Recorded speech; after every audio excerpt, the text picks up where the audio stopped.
Number काम जमला. त्या भावाच्या सांगण्यावरून राजनंदिनीच्या खोलीतून हा 10 तोळ्याचा सोन्याचा हार मीच चोरून आणला. कारण बाबाच्या सांगण्यात तेच आपण करतो.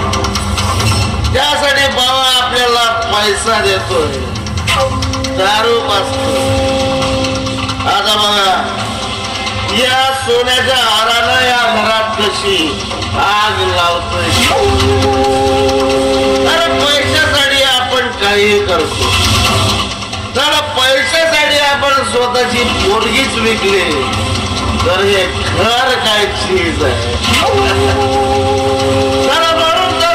म्हणून तर लोक मला म्हणतात ना, अरे तो भाडखाऊ बाबूराव विखे त्याच्या भडवेगिरी समोर भले भले पडतात विखे.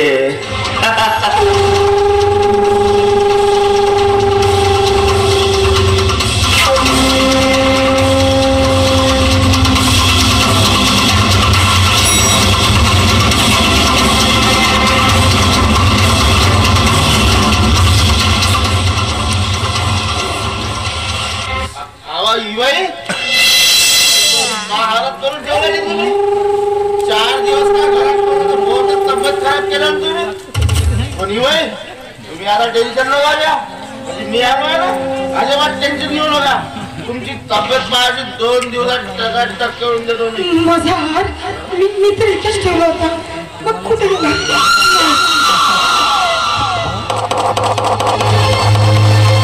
माझा हार कुणी बघितला का? माझा हार चोरीला गेला. कुणी चोरीला असेल? तू बाबूराव ना? तू या घरात आला आणि प्रत्येक खोलीची साफसफाई केली. सांग माझा हार का चोरला तू? सांग. मी काय चोरूची? कुत्र्यासारखा मला भाकर तुकडा देतात तोच माझ्यासाठी पोहत आहे. पण या घरात तुमच्या तिघांशिवाय काय तरी कोण? जा बोलू तुझ्या पोरीला आणि विचार कोणी चोरला तो. बोले दामिने, तू बाईसाहेबाचा हार घेतलास का? हो काय बोलताय? मान आहे का तुम्हाला? नाही घेतलं. अरे मग या घरात तुमच्या तिघांशिवाय काय तरी कोण? तुम्ही चोरला का बाईसाहेबाचा हार? माझ्या दारावरच्या कुत्र्या, अरे काय मी माझ्या घरात नीट चोरी करणार? दारावरचा कुत्रा हाच प्रामाणिक असतो हे का विसरता तुम्ही? नाही, मला असं वाटलं की बाईसाहेबाचा हार तुम्ही चोरल्या म्हणून. म्हणजे या घरात मी चोरी केली असं म्हणायचं आहे तुला? थांब 1 मिनिट थांबतो.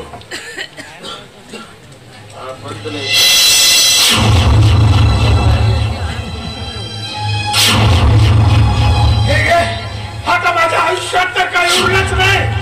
बस माझे 2 कपडे उरले आणि मग या कपड्यात आहे काय गटोला बघून घे.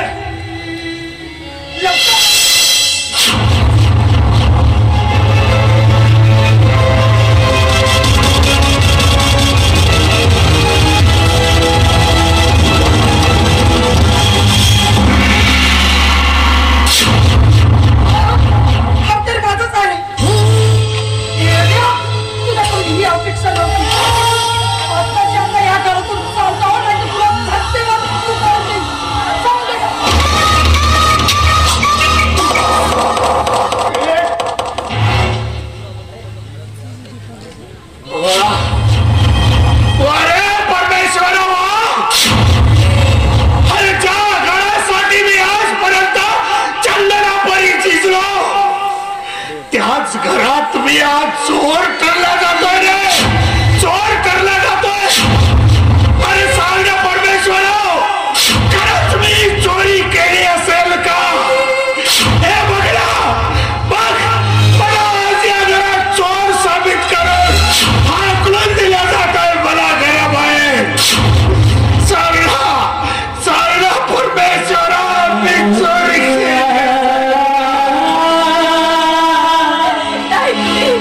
चोरी केली नाही, पण बाबा